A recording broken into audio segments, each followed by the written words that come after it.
매년 이 시간이 되면 많은 사람들은 어디로 떠납니다.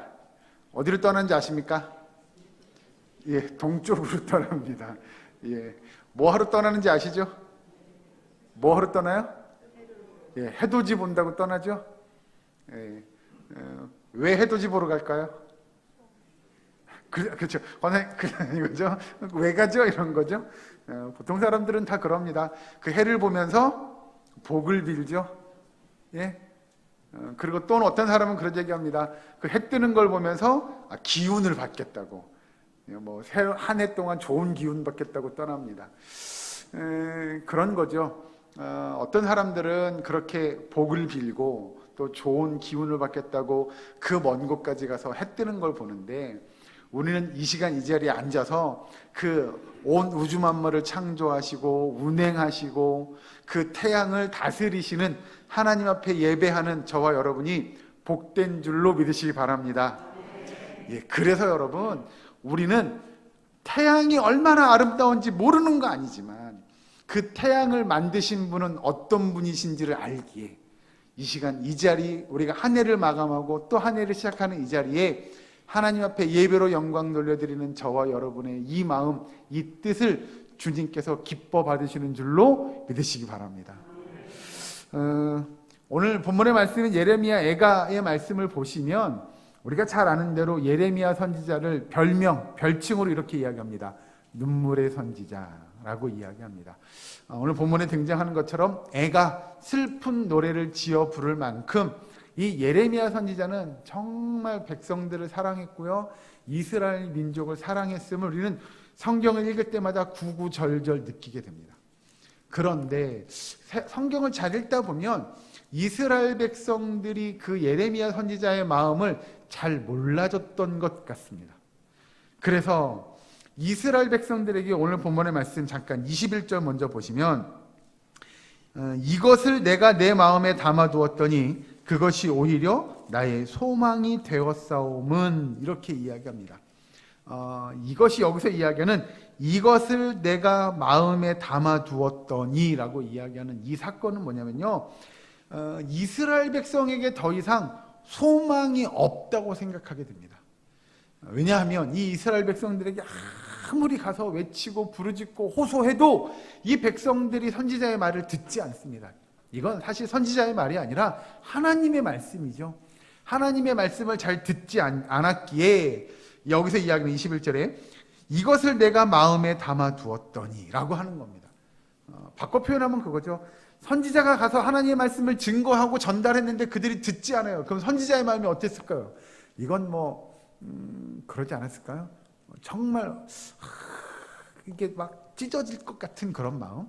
왜냐하면 아니 좀 들었으면 좋겠는데 이걸 안 듣는 거예요. 그러니 얼마나 애통해요. 얼마나 비참해요. 처참해요.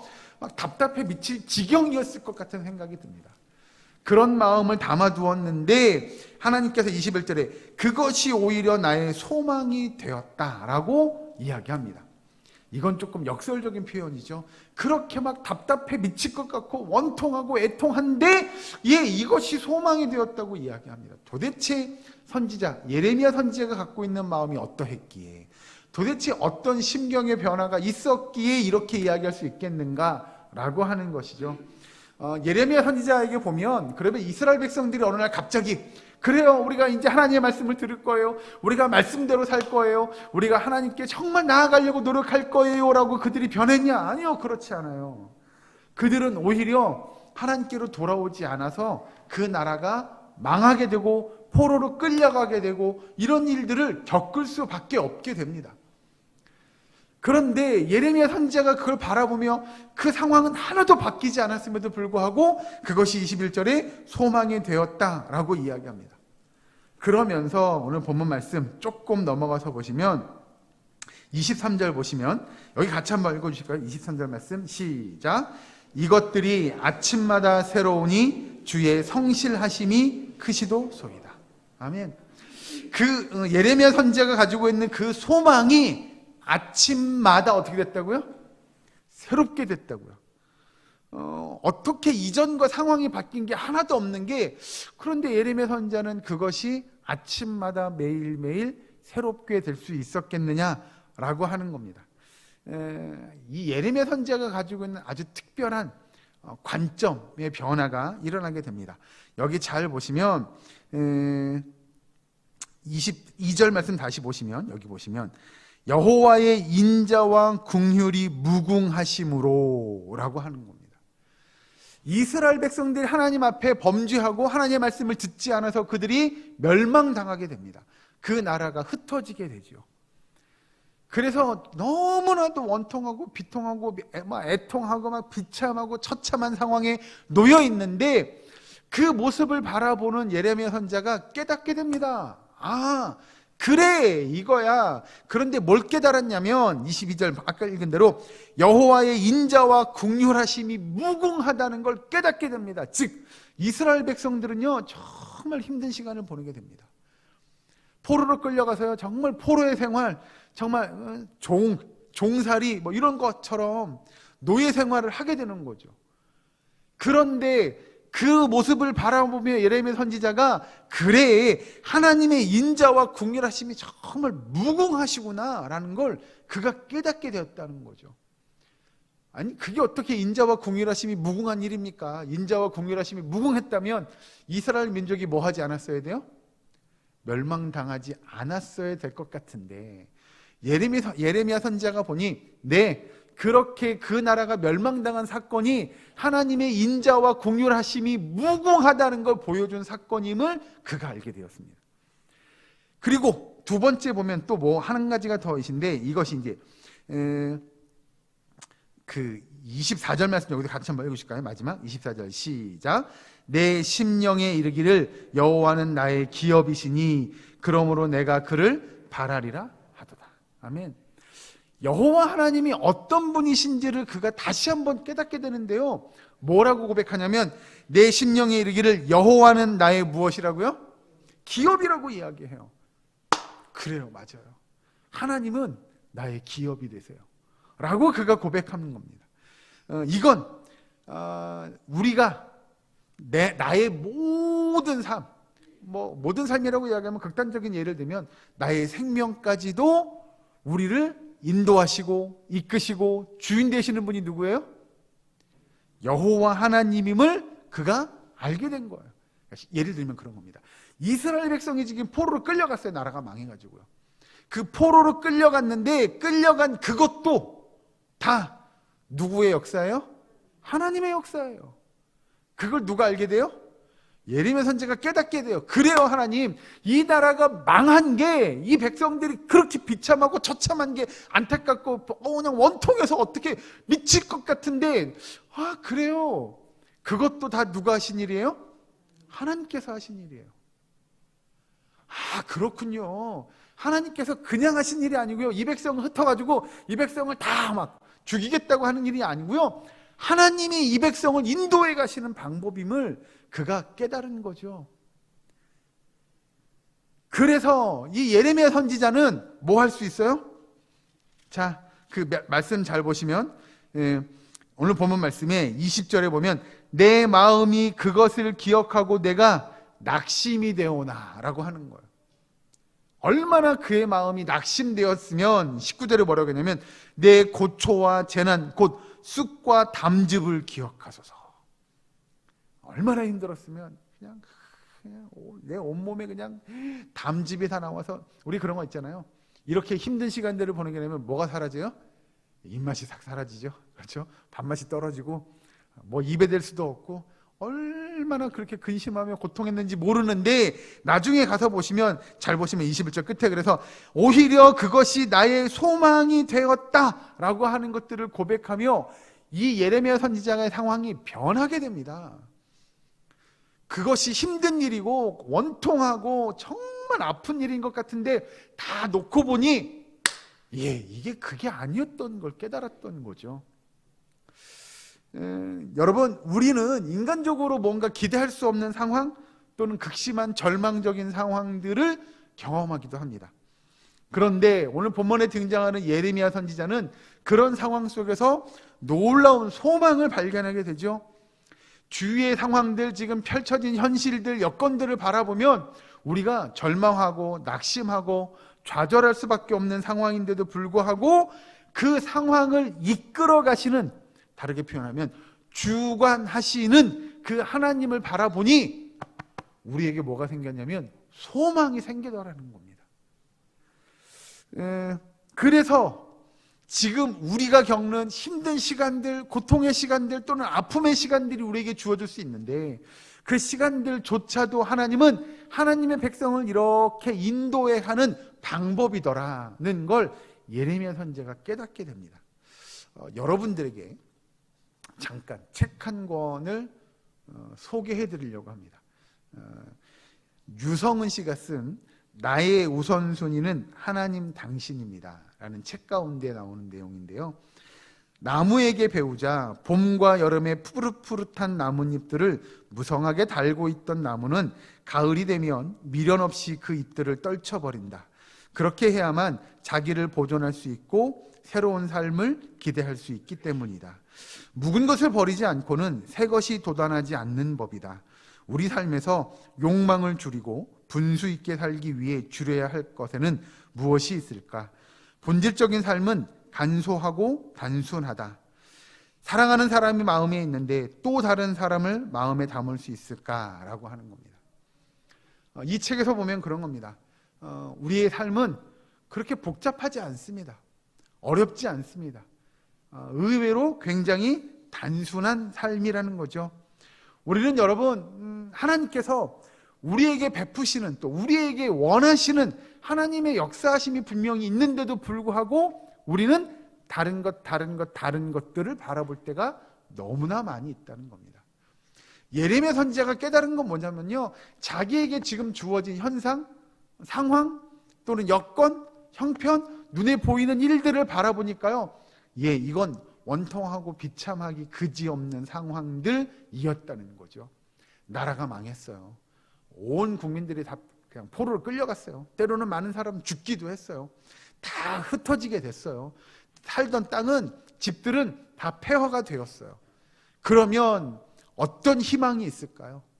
어떤 소망이 있을까요? 이건 희망을 이야기하기엔 힘든 상황이 분명할 겁니다. 우리의 삶에서도 우리의 삶의 여건들, 현재의 상황들, 이런 것들을 놓고 보면 저에게 희망이 있을까요? 라고 생각되어지는 사람들이 있을 것 같습니다. 그런데 여러분, 우리는 우리의 삶에서 우리가 완전히 버리지 못하는 무언가 있다고 한다면 그것 또한 우리의 욕심일 것이고 우리의 이기적인 생각일 거라는 겁니다. 하나님은 그것조차도 내려놓기를 원하시는 줄로 믿으시기 바랍니다. 제가 이거는 여러분들에게 들려주고 싶은 글귀가 있는 책이어서 한 권 더 책을 소개해드리려고 합니다. 정용철 씨가 쓴 마음이 쉬는 의자라는 책이 있습니다. 이 내용에 보면 제가 좀 읽어드리려고 합니다. 조금 길긴 한데 여러분들이 한 줄 한 줄 답해주시면, 마음속으로 답해주시면 좋을 것 같습니다.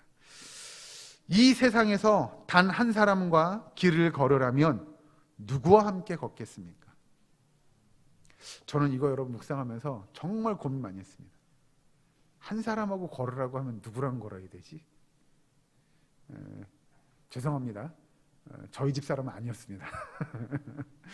누구랑 걸어야 되지? 두 번째도, 세상에서 단 하루만 살라고 하면 그날을 어떻게 보내겠습니까? 이 세상에서 단 한 사람만 사랑하라면 누구를 사랑하겠습니까? 이 세상에서 단 하나의 단어만 가슴에 품으라면 어떤 단어를 품겠습니까? 이 세상에서 단 한마디만 하라고 하면 어떤 말을 하겠습니까? 이 세상에서 단 하나의 물건을 가지라면 어떤 것을 갖겠습니까? 이 세상에서 단 한 권의 책을 읽으라면 어떤 책을 읽겠습니까? 이 세상에서 단 한 편의 글을 쓰라고 하면 어떤 내용의 글을 쓰겠습니까? 이 세상에서 단 한 가지의 일만 하라고 하면 어떤 일을 하겠습니까? 이 세상에서 단 한 번만 웃으라고 하면 언제 웃겠습니까? 이 세상에서 단 한 번만 울라고 하면 어느 때 눈물을 흘리겠습니까? 이 세상에서 단 한 곳만 찾아가라고 하면 어디를 찾아가겠습니까? 이 세상에서 단 한 가지의 소원을 기도하라면 어떤 기도를 하겠습니까? 어떻습니까, 여러분? 여러분들에게 한 가지만을 요구한다면 여러분들은 어떤 선택을 하시겠습니까? 이 글을 읽으며 저에게 주어진 선택지는 그렇게 많지 않았습니다. 사실 답은 다 정해져 있었습니다. 저는 그렇습니다. 한 사람과 걸으라고 해? 예, 저는 하나님과 걷고 싶었습니다. 물건을 하나만 고르라고 해? 예, 저는 하나님의 말씀을 고를 겁니다. 이 세상에서 정말 어느 때 웃겠냐고요? 예, 제가 주님을 만나는 그날 웃을 겁니다. 언제 울겠냐고요? 예, 제가 주님을 만나는 그날 기쁨의 눈물을 흘릴 겁니다. 저에게 가진 그 단 한 가지는 그것밖에는 별로 기억나는 것이 없었습니다. 여러분, 우리의 마음은 어디를 향하고 있나요? 어디를 바라보고 계십니까? 이 한 해 우리가 할 수 있는 것들이 이 한 가지가 아니라 얼마나 우리는 많은 일들을 해왔으며 또 다가오는 새해엔 여러분 한 가지 일들이 아니라 우리가 얼마나 많은 일들을 할 수 있을까요? 그런데 여러분, 우리가 하는 많은 일들이 과연 무엇을 위한 것인가? 라는 것들을 좀 고민해 보셨으면 좋겠습니다. 내가 할 수 있는 일이 과연 무엇이냐? 내가 집중해야 할 일이 무엇이냐라고 하는 겁니다. 또 내가 바라보아야 할 곳이 도대체 어디며 내가 무엇에 집중하고 어디에 우선순위를 둘 것이며 내가 어느 것들을 위하여 달려가고 있느냐라고 하는 것들을 조금 점검해 보셨으면 좋겠습니다. 성경 말씀 한 군데 더 봅니다. 예레미야 애가서 5장입니다. 뒤로 넘어가셔서 5장 19절에서 22절 말씀을 보겠습니다. 제가 아닌 성경 구약성경 1151면입니다. 예레미야 애가 5장 19절에서 22절 말씀 제가 한 절 읽고 여러분들 한 절 읽고 한 절씩 교독합니다. 제가 먼저 교독합니다. 여호와여, 주는 영원히 계시오며 주의 보좌는 대대에 이르나이다.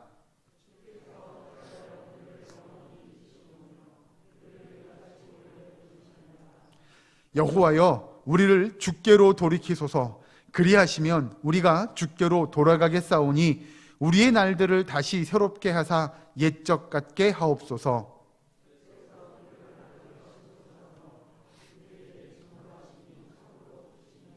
아멘. 예, 이 예레미야 선지자가 이 애가 제일 끝에 5장 그 끝부분에 뭐라고 이야기하냐면 방금 읽은 말씀 21절에 여호와여, 우리를 주께로 돌이키소서. 그리하시면 우리가 주께로 돌아가겠사오니 라고 이야기합니다.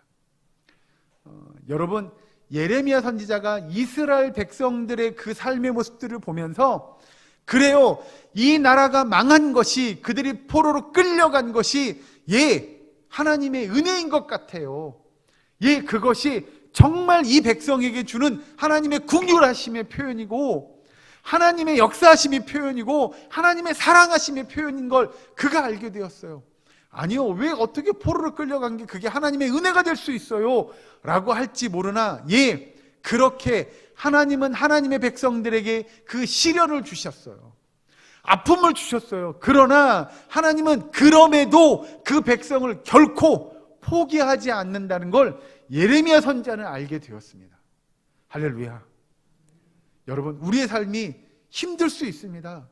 2023년이요 정말 바라기는 늘 즐겁고 늘 행복하고 늘 평안한 삶만 여러분들에게 가득하게 임했으면 좋겠습니다. 그런데 여러분, 우리의 삶을 놓고 보면 매일매일 매 순간순간 그런 시간들만 찾아오냐? 아니요, 그렇게 말 못하겠더라고요. 정말 힘든 시간도 다가오고요, 정말 어려운 시간도 다가오고요, 고통과 아픔의 시간도 다가오더라고요. 그런데도 불구하고 하나님은 우리를 버리지 않는다는 걸 여러분 믿으시기 바랍니다. 제가 즐겨 쓰는 표현 가운데 성경에 그런 말씀이 있죠. 우리를 고와 같이 버려두지 않으신다고 성경은 우리에게 이야기합니다. 여러분, 그게 은혜인 줄로 믿으시기 바랍니다. 2023년 어려울 수 있을 겁니다. 힘들 수 있을 겁니다. 정말 고통이 또는 고난스러운 시간이 될지도 모릅니다. 그러나 그 또한 하나님의 은혜의 시간이 될 줄로 믿으시기 바랍니다. 여러분, 예레미야 선지자는 이스라엘 백성들에게 이렇게 이야기합니다. 극심한 재난이 다가올지라도 그들이 하나님을 앙망하기를 그치지 말 것을 이야기하고, 그들이 그래서 방금 읽은 예레미야가 5장 21절에 이렇게 이야기합니다. 여호와여, 우리를 주께로 돌이켜 주시옵소서라고 간구하고 있는 겁니다. 이스라엘 민족이 어려운 힘든 시간들을 보낼지 모르나 그들에게 주어진 삶은 하나님께로 돌아가는 겁니다. 하나님만 바라보는 겁니다. 하나님만 의지하는 겁니다. 하나님만 신뢰하는 겁니다. 그러면 21절 끝에 이렇게, 우리가 주께로 돌아가겠사오니 우리의 날들을 다시 새롭게 하사 옛적 같게 하옵소서. 여러분, 우리가 지금 아직 살아가고 있는 2022년 12월 31일의 날과 2023년 1월 1일의 날은 다른 날일까요? 그럴걸요? 어제와 같은 해가 내일도 뜰 거고, 어제 같은 하루가 내일도 펼쳐질 거고, 우리의 삶의 매일매일의 삶은 어제 같은 오늘, 오늘 같은 내일, 이 반복될 겁니다. 그런데 예레미야 선지자의 모습을 보면 그 똑같은 매일매일의 삶이 이 선지자에게 있어서는 어떤 삶이 된다고요? 자, 다시 한번 읽어주실까요? 예레미야가 5장 21절 같이 읽습니다. 시작. 여호와여, 우리를 주께로 돌이키소서. 그리하시면 우리가 주께로 돌아가겠사오니 우리의 날들을 다시 새롭게 하사 옛적 같게 하옵소서. 아멘. 그러면 우리의 날들이, 매일매일의 삶이 새롭게 변화되는 줄로 믿으시기 바랍니다.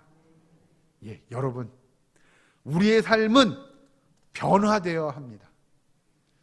우리의 삶은 정말 변화되어야 합니다. 그래서 우리에게 주님께로 돌아가겠다고 하는 그 결단과 헌신이 있기를 주 여러분을 간절히 축원합니다. 2023년 한 해는 정말 우리의 삶이 주님께로 돌아가서 하나님께서 우리에게 주신 그 날들을 매일매일 새롭게 이루어갈 수 있는 저와 여러분, 우리의 사랑교회 모든 권속될 수 있기를 주 이름으로 축원합니다. 여러분, 우리의 삶은요, 현실만을 바라보면 지금 내 삶이 고단하기 그지없을 겁니다. 그래서 우리는 투덜댑니다. 불평합니다. 원망합니다. 왜 하나님, 우리의 삶은, 내 삶은 이런 거죠? 왜 제 삶은 이렇게 행복하고 여유롭지 못한 거죠? 왜 제 삶은 하나님께서 간섭해 주시고 역사하시고 도우시고 이루어주지 않는 거죠? 라고 하는 불평들만을 뱉을 수밖에 없을 겁니다. 그러나 여러분, 우리의 삶을 주관하시는 하나님을 볼 수 있기 바랍니다. 우리의 삶을 인도해 가시는 하나님을 볼 수 있기 바랍니다. 예레미야 선지자는 알게 됐습니다. 이스라엘 백성들이 바벨론의 포로로 끌려갔는데 그것이 끝이 아니라는 걸 알게 됐습니다. 왜요?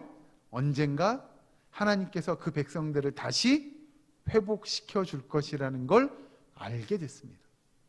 그리고 분명히 그때가 있을 거라는 것도 깨닫게 되었습니다. 그래서 지금 힘들지 않을 겁니다. 그때가 되면 분명히 하나님께서 하나님의 신실한 약속을 이루어 가실 것이라고 하는 걸 예레미야 선지자는 알게 되었습니다. 여러분, 우리에게 하나님께서 정말 하나님의 자비하심과 긍휼하심이 무궁무진하신 주님이심을 믿으시기 바랍니다.